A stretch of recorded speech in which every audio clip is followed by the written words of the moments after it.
Hello, it's me again. I had one thing I would like to actually address, and I think 99% of you watching this know this already, so you can stop now. Bye!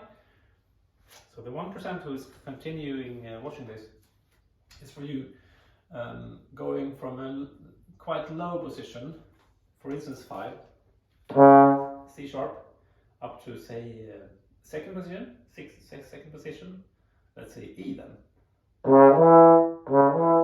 And it's supposed to be legato. What happens many times, you blow the air constant into the C sharp as long as you can, and then you have the quickest arm on the planet and hope for the best.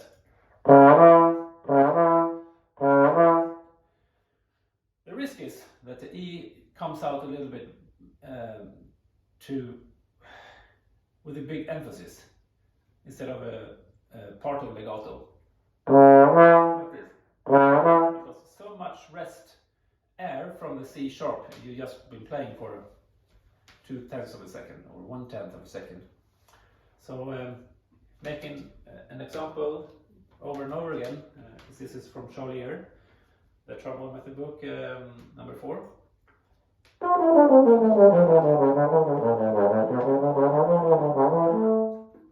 Those 3 last notes, if you just go with tongue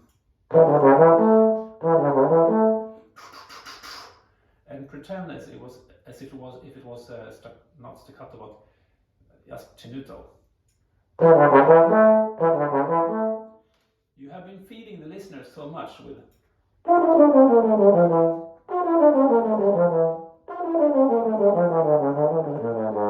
so you will actually hear legato, and you will actually define it as a legato being played.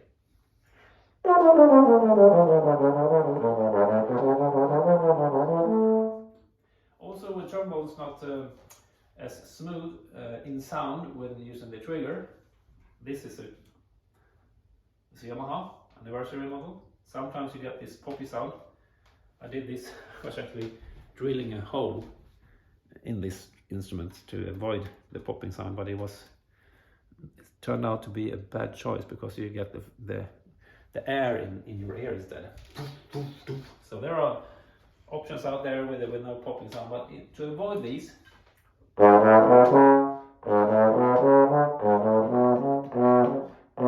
know, this kind of sound that comes out. Also there, be sure that you use the tongue going from the engaged trigger to the open horn on the horns that have this poppy sound.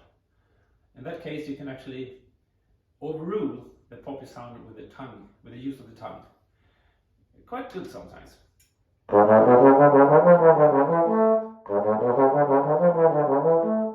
If I would just go with the full air, it would sound like.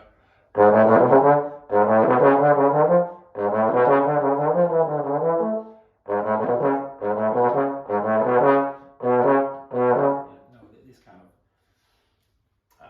valvy sound.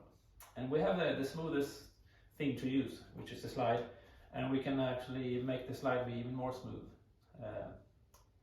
audibility using the tongue.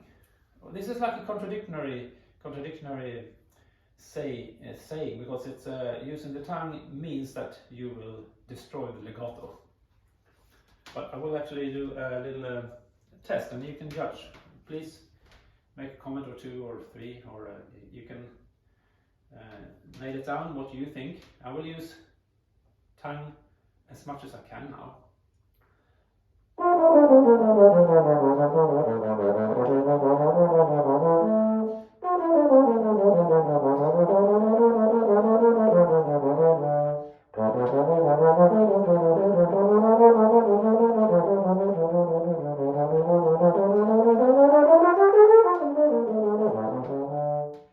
This ending is one of those. I was using the tongue, but still I can hear a little poppy sound.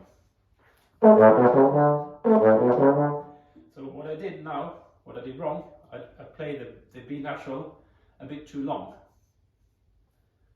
NB, nota bene, this is only for the instruments that have this problem, quote unquote.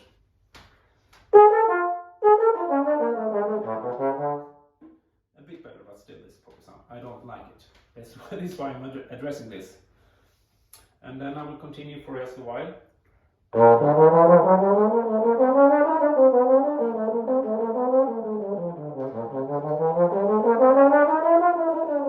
Wrong there, and I picked a wrong decision. But I was actually.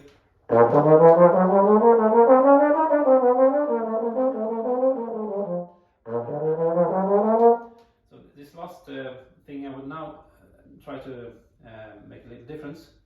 I will try to go with natural slurring when there's a possibility.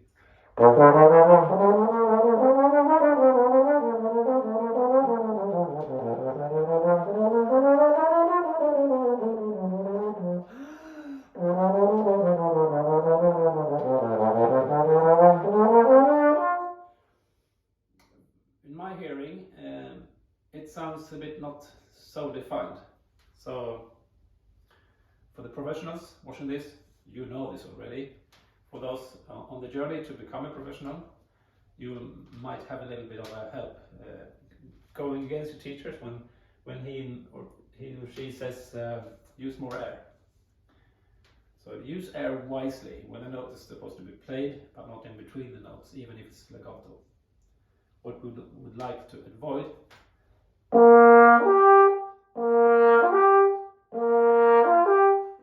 these clips.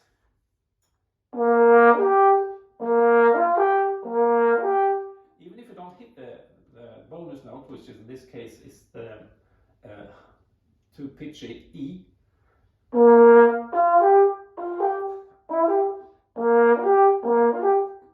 you can avoid it by letting the air off in the sheer moment when you are actually moving.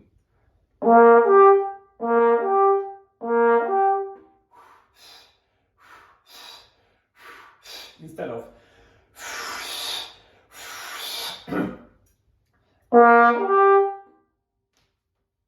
so it's a little bit too much information at the very end of the note when doing a legato if you go full Monty on the air support.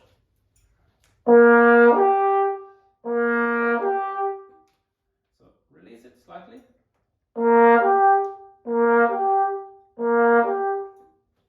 And always remember, come from beneath when you go up. Always come from beneath. Don't try to go into the note in the perfection and like to believe that you are actually trying to find the center of the note, because then it will get a little bit sharp. Often sharp in sound. It's not so much. You can use this of course, but sharp in sound. And go to the note from beneath.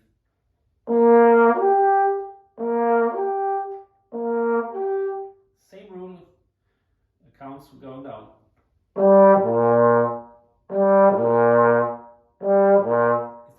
Instead of trying to find the low B flat, big and fat and broad, like this. With the aim, you tend to play a bit louder than you want, or than the colleagues or the conductor or the orchestra wants, and also it's a change of sound. So instead, just dip down from the G, use the same aim, so to speak, that you have from the G in this case, and from that G you create a B flat.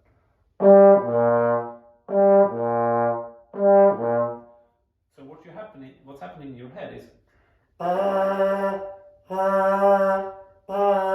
you play the G twice, so to speak, and your brain is taking care of the rest, and your heart and your soul. And many of you will actually comment now and say, oh, this is so wrong, because it will sound extremely sharp on the B flat if you stay on the G twice. Of course, you will not do this because you want to play the B flat. You want to play the B flat perfectly, but you don't want to maybe have it louder than the G.